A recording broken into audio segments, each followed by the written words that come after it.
If you search for the most expensive war in human history, the history books will tell you it was World War II. Estimated cost $4 trillion. But the books are wrong. They are wrong because they measure in absolute dollars and not in proportional economic impact. There was a conflict in the Middle Ages that demanded such a massive percentage of the world's available wealth that it didn't just bankrupt kings and destroy empires, it caused the first global financial crisis in human history. Megabanks, which financed everything from the Vatican to the Silk Road, disappeared overnight. Today, we will reveal the hidden economy of the 100 Years' War.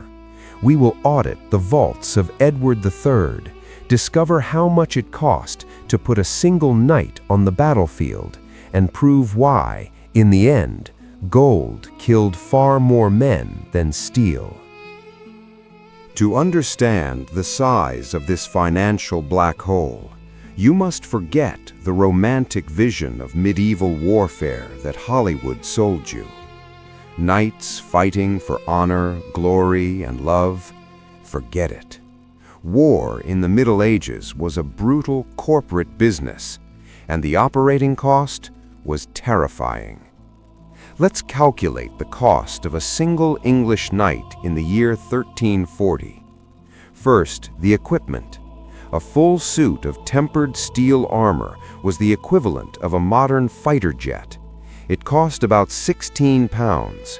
A peasant would have to work every single day for 10 entire years without spending a penny on food or shelter just to buy one. Then the war horse, the famous destrier.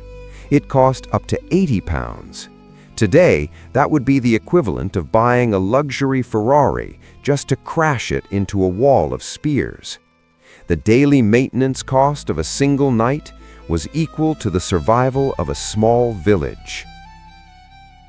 Now, multiply that cost by 10,000 men. Add tens of thousands of pack horses. Add tents, blacksmiths, siege engineers, and the most expensive part of all, the food.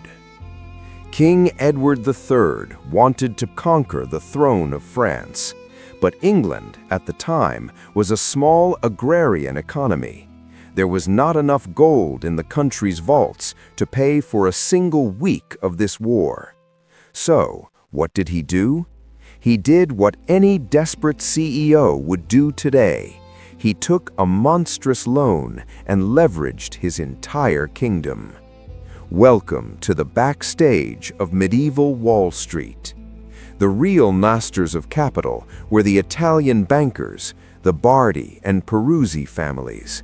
They were the Amazon, Goldman Sachs, and the World Bank of the Middle Ages, all combined.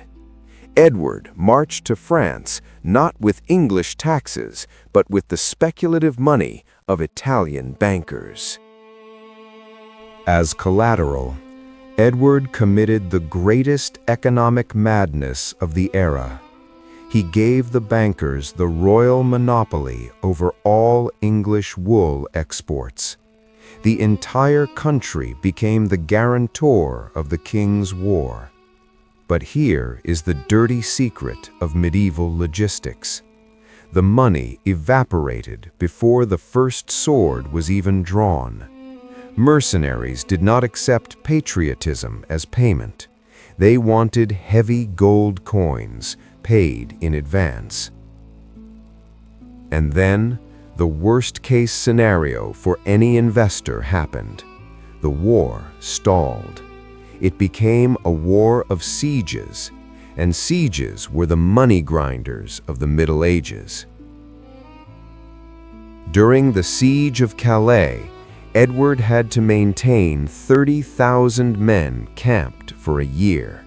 The war was not just burning money in France, it was strangling the economy at home. In 1345, the unthinkable happened. The king looked at his accounts and realized that victory would not come in time to pay the interest. So, as the absolute monarch of a nation on the brink of collapse, he made a decision that changed the economic history of the world. He simply sent a letter to his creditors and declared, "I will not pay." The King of England defaulted on his sovereign debt. The impact was nuclear. When the news reached Florence, the Bardi and Peruzzi banking houses saw their reserves melt away. They went bankrupt in a matter of months. This triggered an unprecedented financial domino effect. Credit lines across Europe froze overnight. Kingdoms entered a deep recession. Currencies were devalued, and peasant revolts exploded across the continent. This war broke the trust in the financial system of the Western world for more than a century. When we look at military history, we become obsessed with brilliant tactics and the bravery of knights. But the true winners and losers in the Middle Ages were not decided on the battlefield amidst the blood and mud. They were decided at accounting tables, by candlelight, by men counting coins. A formidable knight was worthless if his king could not pay the farmer who fed him. Gold, in the end, always cut deeper than steel.